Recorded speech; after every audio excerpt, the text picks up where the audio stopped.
ఇక్కడ ప్రైవేట్ పాఠశాల గురించి ఒక విషయం చెప్పాలనుకుంటున్నాను. ఎందుకంటే మంచిర్యాల జిల్లాలో ప్రస్మా సంఘాన్ని అందరినీ ఐక్యంగా ముందుకు తీసుకెళ్ళడానికి మా వంతు మేము సహకారం చేస్తున్నాం. సో ఇక్కడ ప్రభుత్వానికి ప్రైవేట్ అండ్ గవర్నమెంట్ రెండు దాళ్ళు. గవర్నమెంట్ స్కూళ్ళల్లో చదివే ఒక విద్యార్థికి మన తెలంగాణ ప్రభుత్వం మన అసెంబ్లీలో ప్రవేశపెట్టిన బడ్జెట్ ప్రకారం చూసిన డే స్కాలర్ విద్యార్థికి దాదాపు 50,000 నుంచి 60,000 ఖర్చు పెడుతుంది. అదే రెసిడెన్షియల్ విద్యార్థికి అయితే 1,20,000 రూపాయలు ఖర్చు పెడుతుంది. కానీ మా బడ్జెట్ ప్రైవేట్ పాఠశాలల్లో దాదాపు 28 లక్షల మంది విద్యార్థులు మా ప్రైవేట్ పాఠశాల చదువుతున్నారు. మేము తీసుకునే ఫీజు మినిమం 20 నుంచి 35-40,000, అంటే యావరేజ్గా ప్రతి విద్యార్థికి మేము తీసుకునేది కేవలం 25,000 to 30,000లో ప్రభుత్వానికి దాదాపు 10,000 కోట్ల బడ్జెట్ని మేము సేవ్ చేసి చూస్తున్నాం. ఇటువంటి ప్రైవేట్ పాఠశాలల్ని ఇంటర్నేషనల్ స్కూల్స్తో, కార్పొరేట్ స్కూల్స్తో కంపారిజన్ చేయకుండా మా ప్రైవేట్ పాఠశాలల్ని ఆదరిస్తున్నందుకు మీ అందరికీ ఒకసారి ధన్యవాదాలు తెలియజేస్తున్నాం. ఎందుకంటే ప్రతి విషయంలో రిజల్ట్లో మనం కంపారిజన్ చేసుకున్నట్టయితే ప్రైవేట్ పాఠశాలలే ముందుంటున్నాయి. మీకు ఇంకో విషయం, మన గవర్నమెంట్ బెస్ట్ కాలేజెస్ మెడిసిన్లో తీసుకుంటే మనం ఏవి వస్తాయి మన స్టేట్లో? గాంధీ, ఉస్మానియా, కాకతీయ వస్తుంది.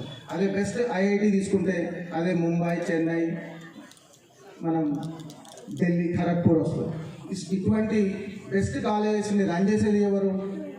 గవర్నమెంట్. క్వశ్చన్ పేపర్ కంపోజ్ చేసేది ఎవరు? గవర్నమెంట్. ఎగ్జామ్ కండక్ట్ చేసేది ఎవరు? గవర్నమెంట్.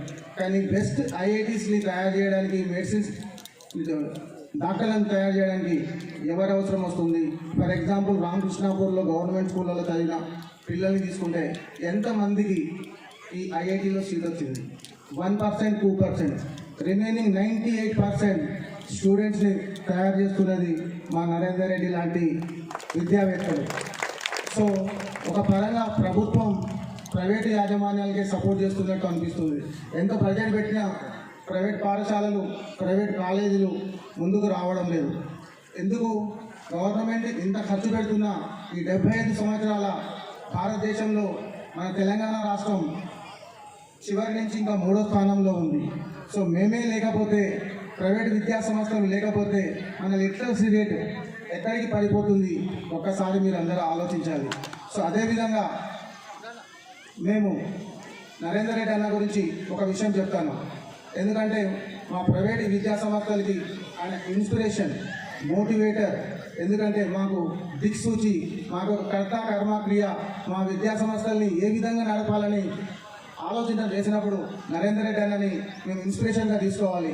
ఎందుకంటే జస్ట్ ఇందాకనే చెప్పడం జరిగింది, ఒక ట్యూషన్ మాస్టర్గా తన క్యారియర్ని ప్రారంభించి గత 3 దశాబ్దాల నుంచి దాదాపు తెలంగాణ అండ్ మహారాష్ట్రలో 52 విద్యా సంస్థల్ని నడుపుతున్న ఏకైక వ్యక్తి ఎవరైనా ఉన్నాడంటే మన నరేందర్ రెడ్డి గారు. ఉత్తర తెలంగాణలో కార్పొరేట్ పాఠశాలలకు, కాలేజీలకు ధీటుగా నడుపుతున్న ఎవరైనా వ్యక్తి ఉన్నారంటే నరేందర్ రెడ్డి గారు. మీకు నరేందర్ రెడ్డి అన్న చిన్న స్థాయి నుంచి, ఒక కుటుంబం నుంచి వచ్చి ఈ స్థాయికి ఎదగడంలో ఆయనకున్న డెడికేషన్, ఆయనకున్న సిన్సియారిటీ, ఆయనకున్న మోటివేషన్, ఆయనకున్న ఇన్స్పిరేషన్, ఆయనకున్న డిజైర్, ప్యాషన్, ఇవన్నీ ఈ స్థాయికి తీసుకొచ్చినాయి. ఇవాళ కేవలం విద్యారంగాన్ని నేను ముందుకు తీసుకెళ్ళడం కాదు, విద్యారంగంతో పాటు నేను